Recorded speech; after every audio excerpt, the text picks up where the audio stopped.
I research retirement strategy for a living, and the question I hear most from freelancers is this one: solo 401k or SEP IRA, which one actually saves me more?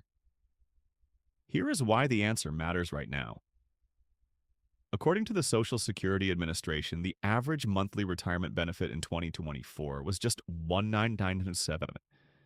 That is roughly $2,284 a year.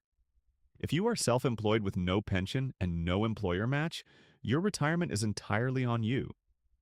In the next 9 minutes, I will show you exactly how each account works, how much you can contribute in 2025, and which one puts more money in your pocket, depending on your income and situation.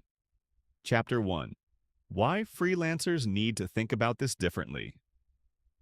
When you work a W-2 job, your employer sets up a 401k. They match contributions. HR handles the paperwork. You just check a box at onboarding. As a freelancer, none of that exists. You are the employee and the employer. That changes everything about how retirement accounts work for you. According to the U.S. Bureau of Labor Statistics, roughly 15 million Americans were classified as self-employed in 2023. Most of them are leaving significant tax deductions on the table every single year. Both the solo 401k and the SEP IRA are designed specifically for people without a traditional employer plan. Both give you a tax deduction today. Both let your money grow tax-deferred until retirement. But they are not the same. And choosing the wrong one based on your income level can cost you thousands in unnecessary taxes. Let me break down each one. Chapter 2. What is a SEP IRA? SEP stands for Simplified Employee Pension. The name tells you what it is. Simple. The IRS allows you to contribute up to 25% of your net self-employment income, with a 2025 cap of $70,000. According to IRS Publication 560, that $70,000 limit applies to the 2025 tax year, up from $69,000 in 2024. Setup is straightforward. Most major brokerages, Fidelity, Vanguard, Schwab, let you open one online in under 20 minutes. You can open and fund a SEP IRA as late as your tax filing deadline, including extensions. That flexibility makes it popular. But here is the catch. The 25% rule sounds generous. It is if your income is high.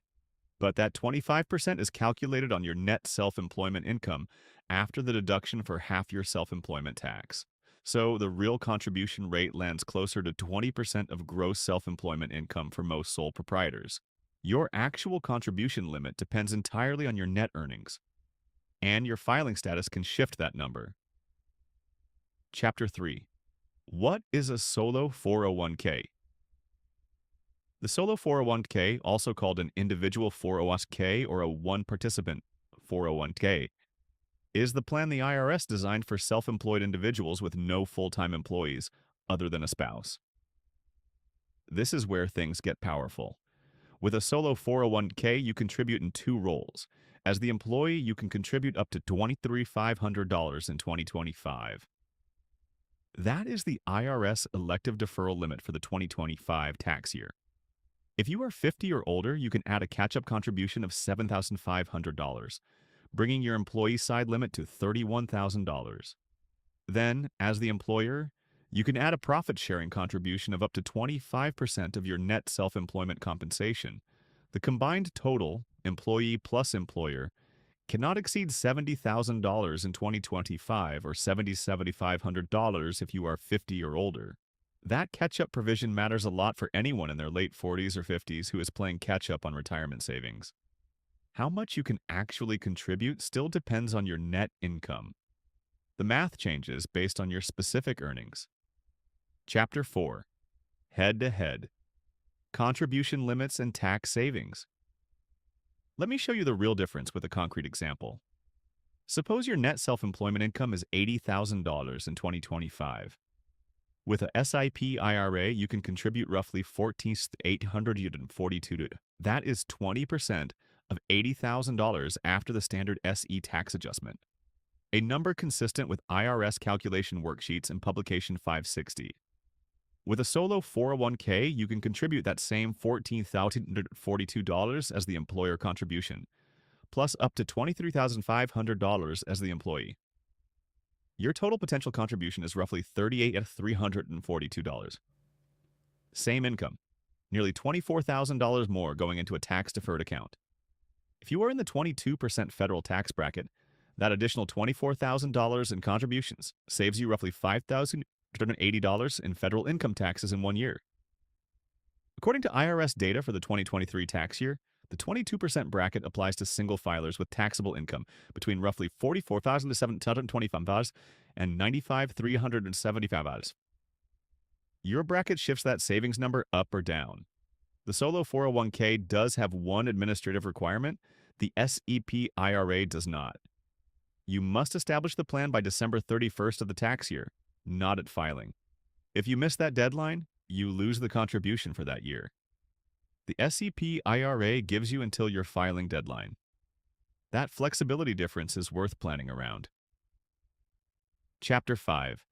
Which account fits your situation? Here is the honest answer. The right choice depends on your income and your goals. If your net self-employment income is under roughly $50,000, the SEP IRA may cover your needs entirely. At that income level, the employee deferral advantage of the solo 401k is harder to fully use. Setup and simplicity favor the SEP. If your income is over $50,000, and especially if you are over 50 and using catch-up contributions, the solo 401k almost always wins on raw contribution room.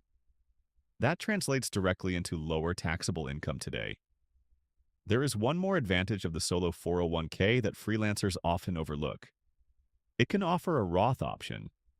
A Roth solo 401k lets you make after-tax employee contributions that grow and withdraw tax-free in retirement.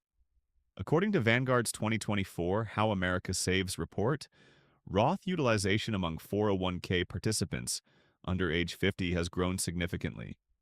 Because tax-free income in retirement has real value, especially if you expect tax rates to rise.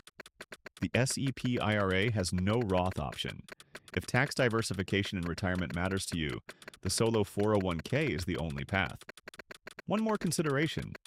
If you have employees, even part-time workers, the solo 401k is off the table. That is an IRS rule. The SEP IRA can cover employees, though it requires you to contribute the same percentage for them as you do for yourself. That changes the math considerably if you have staff. Chapter 6. How to open each account. Opening either account is simpler than most freelancers expect. For a CP IRA, go to any major brokerage.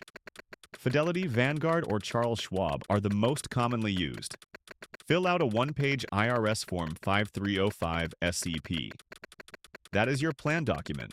No annual filings required. For a solo 401k, the process takes slightly longer. You will adopt a plan document from your brokerage. Fidelity, Vanguard, and Schwab all offer prototype solo 401k documents at no cost. Once your account balance exceeds $250,000, you will need to file IRS Form 5500 EZ annually. Below that threshold, no annual filing is required. According to the IRS, the Form 5500 EZ deadline is July 31st of the following year. Mark that date if you cross the threshold.